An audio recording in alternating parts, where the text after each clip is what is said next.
Hi guys! You might be wondering what an English dictionary is doing in a channel about electrical testing equipment. This is just a bit of a diversion since I am one of those who appreciate English as a third language.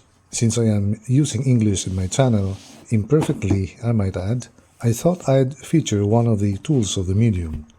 This is the Collins English Dictionary 14th edition unabridged. In this video, I will give an overview of the book from the perspective of a regular user, as I am not a linguist or an English expert, and whether this dictionary is still worth buying.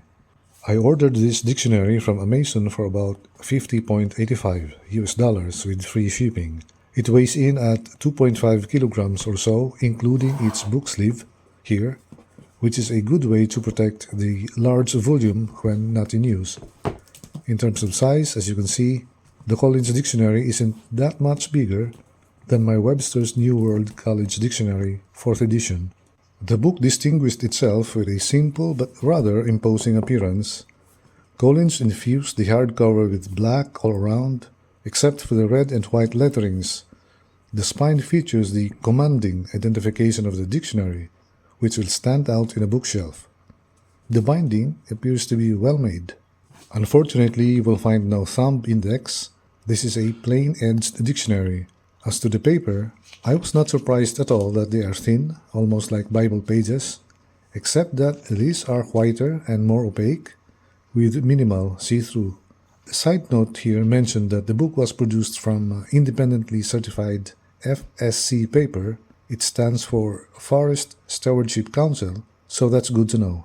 Of all my large dictionaries, this is the only one with the simplest contents. We have the foreword, guide to the dictionary, pronunciations and abbreviations, and the main body of the dictionary from pages 1 to 2315. You won't find any supplementary materials here. The guide to the dictionary is only 3 pages long, so you don't have to spend a lot of time reading instructions on how to use the dictionary properly. It goes straight to the point faster. In fact, you can simply crack it open and look up your word. Just about the only thing that I needed to learn was the pronunciation, since they use the International Phonetic Alphabet or IPA that I was not familiar with. The vocabulary entries are composed of the usual lexicon, names of places, persons, abbreviations, all arranged in alphabetical order. The typeface they used was called Collins Fedra, which was supposed to improve readability for a font of this weight. I have no problem reading it, since I'm already using reading glasses regardless of font size anyway. But some folks might find this too small to see without glasses. I think it's a trade-off, since the book must achieve its goal of usability in terms of the number of entries. The dictionary arranged the order of its senses not historically, but ranked according to the ones most common in current usage first. Etymologies find themselves at the end of the body of definitions, so they don't interrupt the flow of reading from the headword to the meaning. I believe that for many people this is a sensible and preferred method.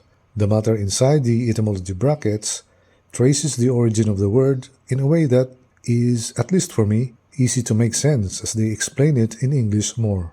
There was one thing though that struck me when I first opened the book. I saw that Collins did not use syllabification in their headwords. In all my other dictionaries, like my Webster's, they indicated where the word ought to be cut when it's at the end of the line by placing dots in between syllables. Collins, on the other hand, have none of that. All their headwords are whole words, without dots in between syllables. Then I discovered that this dictionary never cut any of the words at the end of its own line. No matter where I look, all lines end with whole words. Collins did not use syllabification since they themselves do not cut a word in their dictionary at the end of the line. This was new to me, and I think this was an efficient technique employed by the publisher. The less possible distraction from smooth flow of reading, the better. You will be immersed in words with this book, but you won't find drawings, photos, charts, or maps like in other dictionaries.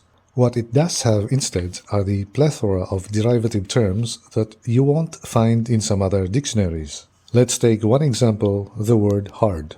As you can see, it fills the whole page with 50 main senses, plus a host of sub-entries. For me, this is such an enjoyable thing, to be able to discover not just the different senses of the word, but also to unlock its cognates, idiomatic expressions, figures of speech, and derivative terms. It really does expand your vocabulary. If only I could remember them all. One consequence of this, however, is that sometimes you won't find a word in its alphabetical listing. For example, the word selfie should be somewhere here, but it isn't. It is, however, right there under self. Selfie is an informal term which describes a photograph taken by a camera pointed at oneself. The same with the term cancel culture, not being a separate entry, but a sub-entry under cancel. It means a social climate in which a person, organization, etc. is likely to be ostracized in response to a perceived wrongdoing. So in this dictionary, if you can't find your word at first, you should try looking under a root word entry.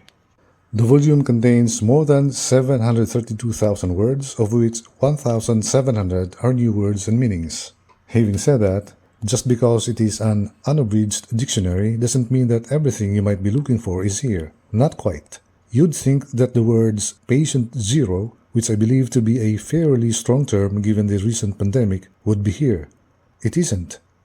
While I was reading my New American Bible Revised Edition, I came across the word merismos in the study notes at Deuteronomy chapter 28 verse 6. I looked it up in the Collins Dictionary but couldn't find it.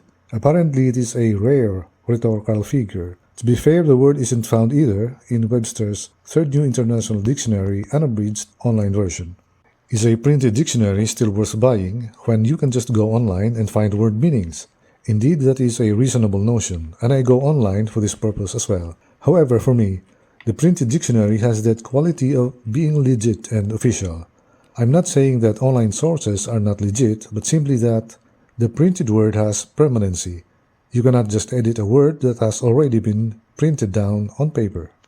As this is my only unabridged dictionary, I have no comparison with another unabridged dictionary.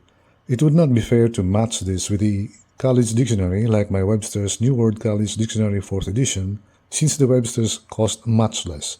Its target audience is different, and its format isn't quite the same. But seeing the compass of the contents of the Collins English Dictionary 14th edition unabridged, how easy it is to use, its readability, and containing so many of the new terms that seem to be ubiquitous these days, not to mention that it only cost around half as much as that of the unabridged dictionary from Merriam-Webster, I feel confident to say yes, this is well worth the asking price. Let me know what you think of this dictionary.